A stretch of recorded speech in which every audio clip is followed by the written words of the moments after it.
भागलपुर से आनंद मार्ग के पत्र पत्रिकाओं का प्रकाशन। भागलपुर में आनंद मार्ग में जो मेरी प्रथम पोस्टिंग हुई उसका नाम था डाइकम। काम था प्राउड दर्शन का प्रचार प्रसार। उस समय मेरा मूल काम था पत्र पत्रिकाओं का प्रकाशन।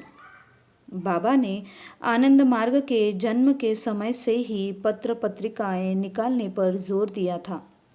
उन्होंने इनके प्रकाशन के 4 पहलुओं पर जोर दिया था। 1. बिना पत्र पत्रिकाओं के प्रकाशन के दर्शन आसमान का तारा बनकर रह जाएगा।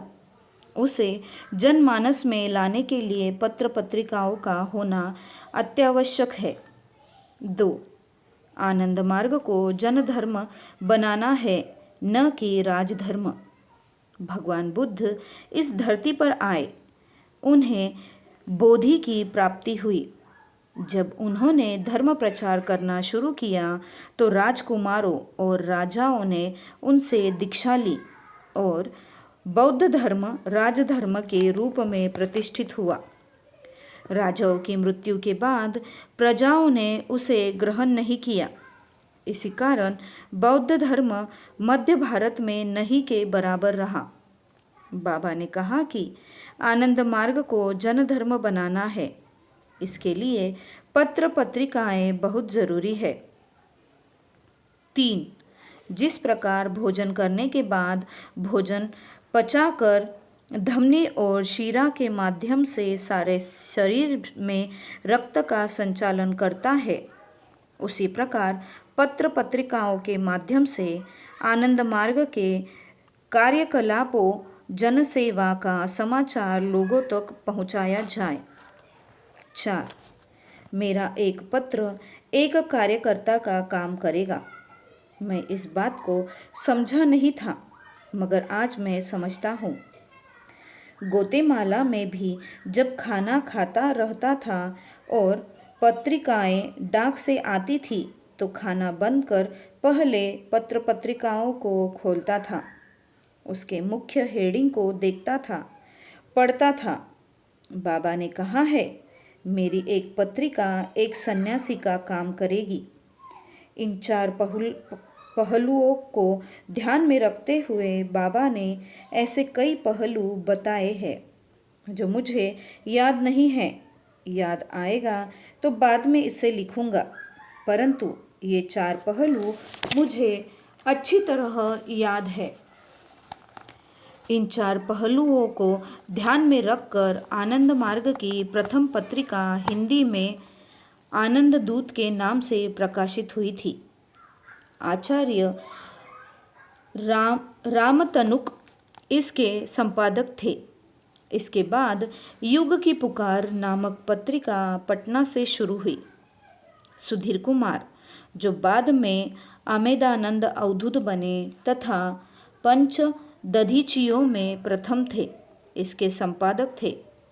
इनके अतिरिक्त और भी कई पत्रिकाओं का प्रकाशन हुआ था, जिनमें से मुजफ्फरपुर से जीवन प्रभात, पटना से द यूनिवर्सिटी, जो बाद में एजुकेशन एंड कल्चर बन गई, आरयू की पत्रिका आवर यूनिवर्स, जो बाद में कॉस्मिक सोसाइटी बनी। इनके अतिरिक्त दर्जन भर पत्र पत्रिकाएं निकाली, जिनमें कई अब भी प्रकाशित हो रही है।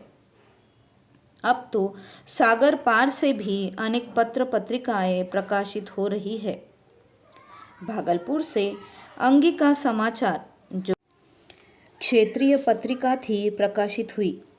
मेरा तो कार्यक्रम ही था पत्र पत्रिकाओं को निकालना, किंतु मैं अंगिका जानता नहीं था और प्रारंभ में इस भाषा को सीखने का कोई मोह भी नहीं था, परंतु काम करने की पूरी इच्छा थी। वहाँ पर 3 कार्यकर्ताओं को मिलाकर एक टीम बनाई गई, जिसमें प्रत्येक को एक एक दायित्व दिया गया। इन तीनों व्यक्तियों के सहयोग से पत्रिका अंगिका समाचार का प्रकाशन शुरू हो गया। बाबा 2 पेज की इस छोटी सी पत्रिका को पढ़ते थे और बहुत खुश होते थे। बाद में उसे 4 पेज का कर दिया गया। बाबा ने अंगिका भाषा के व्याकरण बताए और अंगिका भाषा के स्थानीय लेखकों और कार्यकर्ताओं से संपर्क बनाने को कहा। 24 मार्च 1964 की शाम को बाबा दानापुर फास्ट पैसेंजर से कलकत्ता के लिए चले। प्रणय कुमार चैटर्जी बाबा के व्यक्तिगत सहायक थे। लोगों को पहले से ही मालूम था। वे स्टेशन पर गाड़ी आने की प्रतीक्षा कर रहे थे। जैसे ही गाड़ी भागलपुर स्टेशन पर पहुंची, लोग बाबा के दर्शन के लिए नारा लगाते हुए उमड़ पड़े। सबको नमस्कार करने के बाद बाबा ने लोगों से पूछा, मेरा संपादक किरण देव कहाँ है? उसे यहाँ नहीं देख रहा हूँ। बोले, उसे मेरे सामने लाओ, मैं उसे देखना चाहता हूँ। सब लोग मेरी खोज में लग गए। रेलवे स्टेशन में ही मैं अंगिका समाचार बेच रहा था। एक व्यक्ति को बेचा और उससे पैसा ले रहा था, इसलिए वहाँ पहुँचने में देर हो गई। लोगों ने मुझे देखा और पकड़कर फिर बाबा के पास ले गए। बाबा के पास पहुँचने पर मैं अपना होश हवास भूल गया। उन्हें देखने लगा। अंगिका समाचार पत्र मेरे हाथ में था और मैं उसे छाती से लगाए हुए था। बाबा को देखने में इतना मस्त था कि पत्र देना भी भूल गया। कुछ देर के बाद बाबा ने कहा, तुम मुझे अपना पेपर दे सकते हो?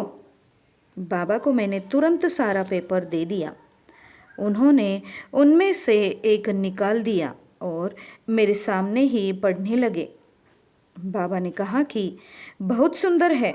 इसके बाद बाबा ने कहा कि मैंने किरण देव को संपादक बनाया है, हाँ कर नहीं। तुम लोग यदि पेपर नहीं निकाल सकते हो तो मैं उसे दूसरी जगह भेज दूंगा। इस मीठी मीठी डांट से बाबा ने साधकों के बीच सम्मान दिया। इस प्रकार बाबा ने काम करने के लिए मुझे प्रोत्साहित किया।